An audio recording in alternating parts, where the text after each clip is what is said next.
మనం ఆవు పాలు, మేక పాలు, గాడిద పాలు గురించి విన్నాం. కానీ మీరు ఎప్పుడైనా బొద్దింక పాల గురించి విన్నారా?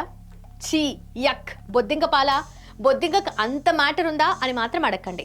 ఎందుకంటే బొద్దింకల పాలే భవిష్యత్తులో సూపర్ ఫుడ్ కానుందట. బొద్దింక పాలల్లో ఆవు, గేదె పాల కంటే 3 రెట్లు ఎక్కువ పోషకాలున్నాయని తాజాగా కనుగొన్నారు. ఇక సూపర్ ఫుడ్ అనే పదాన్ని మనం దేనికి వాడతాం?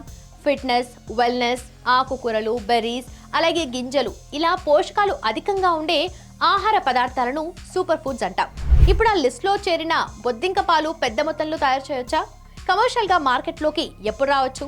ఇలాంటి ఇంట్రెస్టింగ్ విషయాలను ఈ స్టోరీలో తెలుసుకుందాం. బొద్దింక పేరు చెబితేనే చాలా మంది భయపడి అక్కడి నుంచి పారిపోతారు. ఇంట్లో నిత్యం బొద్దింకలు తిరుగుతుంటే వాటిని ఎలా నివారించాలా అని తలలు పట్టుకుంటుంటారు. వినడానికి వింతగా ఉన్న బొద్దింక పాలను ఇప్పుడు పరిశోధకులు సూపర్ ఫుడ్ లో ఒకటిగా చేర్చారు. బొద్దింక పాలు చాలా మంచిదని కూడా చెప్తున్నారు.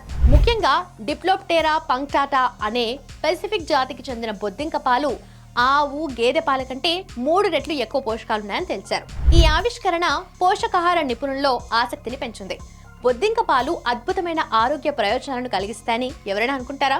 కానీ ఈ బొద్దింక పాలల్లో ప్రోటీన్స్, కొవ్వులు, అలాగే చక్కెర పుష్కలంగా ఉన్నాయని పరిశోధకులు బల్లగుద్ది మరి చెప్తున్నారు. భూగ్రహంపై అత్యంత పోషకాలు అధికంగా ఉండే ఆహారాల్లో ఒకటిగా ఉంటుందట. పోషకాలు పుష్కలంగా ఉండే బొద్దింక పాలు భవిష్యత్తులో ఆహార ఆవిష్కరణల్లో కీలక పాత్ర పోషించవచ్చనే వాదన కూడా బలపడుతుంది. అందుకే శాస్త్రవేత్తలు దీనిపై రాత్రి పగలు అధ్యయనం చేస్తున్నారు. ఈ పరిశోధనలు ప్రైమరీ స్టేజ్లో ఉన్నప్పటికీ ఈ ఆవిష్కరణ ఫుడ్ విషయంలో ప్రత్యామ్నాయ మార్గాలు సూచిస్తుంది. ఒక అధ్యయనం ప్రకారం ఇవి నిజంగా పాలు కావు, ప్రోటీన్తో నిండి ఉండే పసుపు పదార్థాన్ని సూపర్ ఫుడ్ అంటున్నారు. అన్నిటికీ మించి కాక్రోచ్ పాలలో ప్రోటీన్, అమైనో ఆమ్లాలు, అలాగే ఆరోగ్యకరమైన కొవ్వులుంటాయి. Journal of the International Union of క్రిస్టలోగ్రఫీలో 2016లో ప్రచురితమైన ఒక అధ్యయనం పసిఫిక్ బీటిల్ బొద్దింకలు తమ పిల్లలకు ఆహారం ఇచ్చేందుకు పాలు లాంటి ద్రవాన్ని వదులుతాయని తేల్చారు. ది ఇండిపెండెంట్ ప్రకారం బొద్దింకల పిల్లలకు పాలు పట్టినప్పుడు పిల్లల కడుపులో పసుపు రంగు పదార్థాన్ని గుర్తించారు. దాన్ని పరిశీలించిన శాస్త్రవేత్తలు ఆవు పాల కంటే ఇవి 3 రెట్లు ఎక్కువ పోషకాలతో ఉందని కనుగొన్నారు. ఇందులో కణాల పెరుగుదల, రిపేర్ చేసుకునేందుకు సహాయపడే ప్రోటీన్, అమైనో ఆమ్లాలు, అలాగే ఆరోగ్యకరమైన చక్కెరలున్నాయని కూడా గుర్తించారు. ఇవన్నీ ఉన్నప్పటికీ ఇండిపెండెంట్ నివేదిక ప్రకారం బొద్దింక పాలు ఇంకా మానవ వినియోగానికి అందుబాటులోకి రాలేదు. దాని ఉత్పత్తి అతిపెద్ద అడ్డంకి అని అభిప్రాయపడుతున్నారు. 100 గ్రాముల బొద్దింక పాలల్లో 232 క్యాలరీల శక్తి లభిస్తుంది. 100 గ్రాముల ఆవు పాల నుంచి 66 క్యాలరీల శక్తి మాత్రమే లభిస్తుంది. బొద్దింక పాలల్లో 45% ప్రోటీన్, 25% కార్బోహైడ్రేట్స్, అలాగే 16 నుండి 22% కొవ్వు, 5% అమైనో ఆమ్లాలున్నాయని పరిశోధనల్లో తేలింది. ఈ విషయాన్ని క్రిస్టలోగ్రఫీ జర్నల్ నివేదికలో ప్రచురించారు. ఇందులో ఒలియిక్ యాసిడ్, లినోలెయిక్ యాసిడ్, అలాగే ఒమేగా 3 కూడా ఉన్నాయట.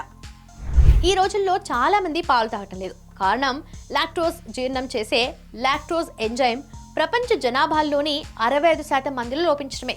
అందుకే పాలు జీర్ణం కావటం లేదని, అలాగే వారికి బొద్దింక పాలు మంచిదని కూడా అంటున్నారు నిపుణులు. బొద్దింక పాలల్లో లాక్టోజ్ ఉండదు. దీని కారణంగా ఈ పాలు తాగటం వల్ల ఉబ్బరం, అజీర్ణం, వికారం, విరేచనాలు ఇలాంటి సమస్యలు రావు.